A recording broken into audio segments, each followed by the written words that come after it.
નમસ્કાર, સ્વાગત છે આપ સૌનું મોનિકા સમર્થની યુટ્યુબ ચેનલ મોસમ આર્ટ પર. મિત્રો, આજે વાત કરવી છે બાધા, માનતા અને આખડી વિશે. જી હા, આપણે અવારનવાર આપણા સગાવાલા પાસેથી, મિત્રો પાસેથી સાંભળ્યું હોય કે આ કાર્ય પૂરું કરવા માટે એણે આ દેવની, આ પીરની માનતા રાખી છે, કે કોઈ ખાવા પીવાની વસ્તુની બાધા રાખી છે કે જ્યાં સુધી આ નહીં થાય ત્યાં સુધી આ ખાઈશ નહીં, પીશ નહીં, વગેરે વગેરે. આ બધામાં આપણામાંના ઘણા એવા હોઈએ કે એવું શું હોય, એવી બાધા માનતા લેવાની શું જરૂર હોય, કાર્ય પૂરું થવાનું છે અગર તમે સંકલ્પ લઈ લો તો આ સંકલ્પ કે પછી આ બાધા માનતા વિશેના 1-2 ઉદાહરણો મને થયું કે આજે આપની સમક્ષ પ્રસ્તુત કરું.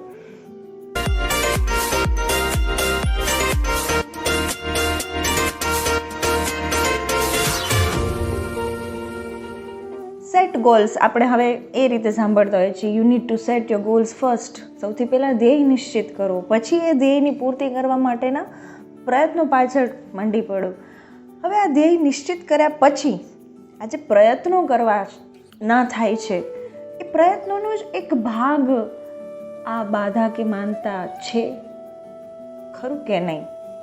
સૌથી પહેલું ઉદાહરણ જો લઉં તો મને યાદ આવે છે મહાભારતનો પ્રસંગ, જેનાથી આપણે સૌ ચિરપરિચિત છીએ. દ્યુત સભામાં જે વ્યવહાર દ્રૌપદી સાથે કરવામાં આવ્યો છે એનાથી આપણે અજાણ નથી. આ બધી ઘટના ઘટ્યા પછી દ્રૌપદીએ જે સંકલ્પ લીધો છે એની આજે વાત કરું. આપ સૌને ખ્યાલ જ છે કે દ્રૌપદીએ શું પ્રતિજ્ઞા લીધી હતી એ સમયે, કે જ્યાં સુધી હું દુશાસનના રક્તથી મારા કેશ રંગીશ નહીં ત્યાં સુધી હું મારા કેશને બાંધીશ નહીં.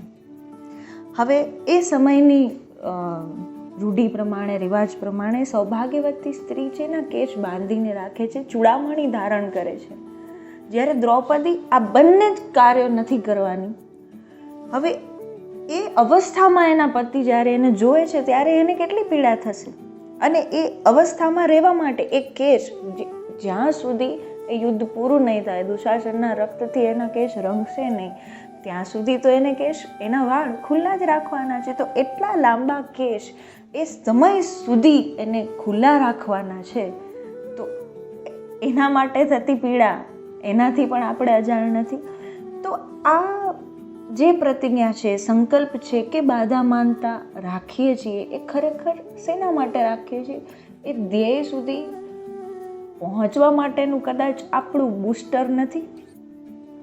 આ એક ઉદાહરણ છે જેનાથી આપણે સૌ પરિચિત છીએ. બીજું ઉદાહરણ જે મને તરત જ યાદ આવે છે, ધ્રુવ ભટ્ટ સાહેબની લખેલી અકુપાર.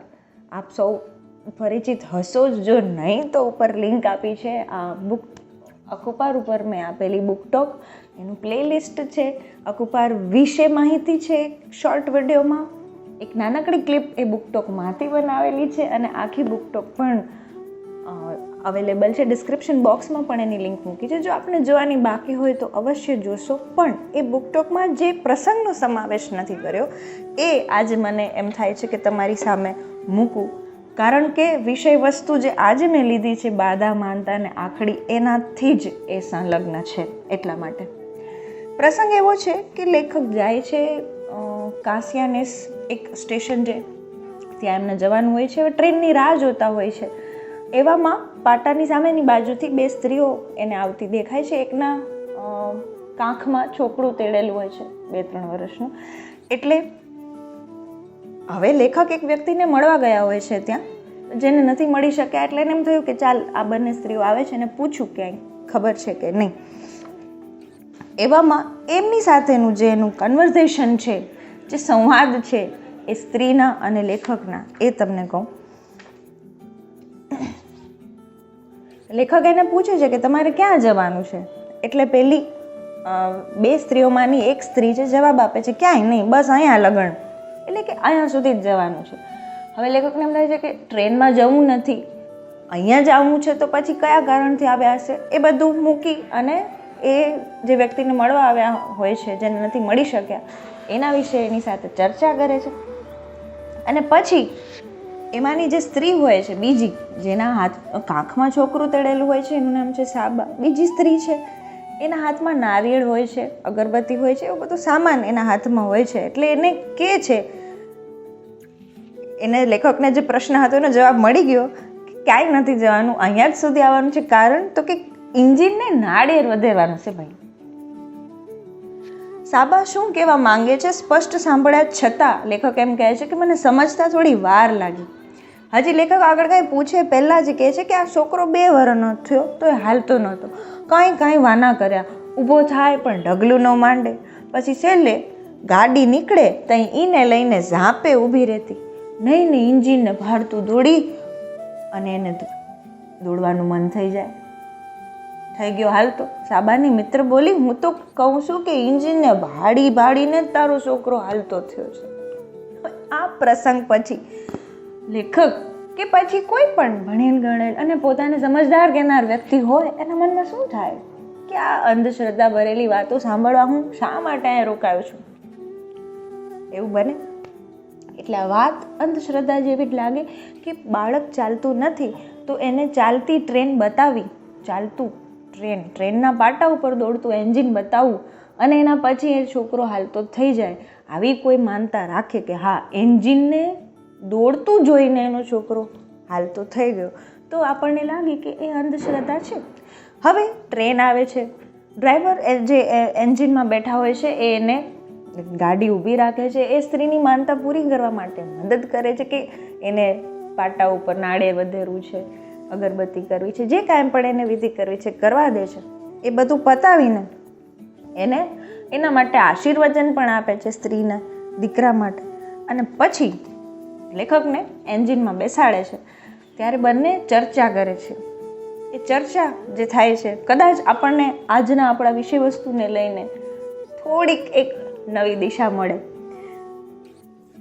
બાધા માનતામાં લેખક પૂછે છે કે બાધા રાખતા હોય છે, સાંભળ્યું છે ખરી બાઈ હતી, કોઈ રેલવે એન્જિનની બાધા રાખે? એટલે પેલો ડ્રાઈવર જવાબ આપે છે કે બાધા માનતામાં તો માણાની શ્રદ્ધાને જોવાની સાહેબ, ચીજને નહીં. એટલે એક ખુલાસો અહીંયા મળે છે કે તમે જે માનતા રાખો છો એની પાછળ તમે કોના માટે, કોની માનતા રાખી છે એના કરતાં એ માનતા માટેની તમારી જે શ્રદ્ધા છે એ મહત્વની છે. એ જ કન્વર્ઝેશન, એ જ સંવાદમાં આગળ હવે લેખક વિચારે છે કે લેખક હકીકતમાં અકુપારથી અગર પરિચિત ના હો તો લેખક ત્યાં ચિત્રો દોરવા ગયા હોય છે. એટલે એ કલ્પના કરે છે કે અચ્છા આ જ ઘટનાને મારે ફલક પર ઉતારવી હોય, રંગો કરવા હોય એમાં, તો હું શું કરી શકું. એમ મનમાં જે એને વિચારો આવે છે એમાંનો એક કે આની માનતા હોય. સાબા જાણે એને જવાબ આપતી હોય, લેખક સાબાને કંઈક કહેતા હોય કે સાબા એન્જિન તો યંત્ર છે લોખંડનું બનેલું, એ કોઈ દેવ કે પીર નથી કે તારી માનતાનો જવાબ આપી શકે, નર્યું લોઢું છે. અને સાબા જાણે નેસમાં જઈને ઘી તોડવાનું બાટ લાવીને મારી સામે ધરે અને કે લોઢું એટલે લોઢું કહેશ ને તો લે આ બાટ લોઢાનું છે, ઈને ઇન્જિનની ગોળે દોડાવી દે, દોડાવ.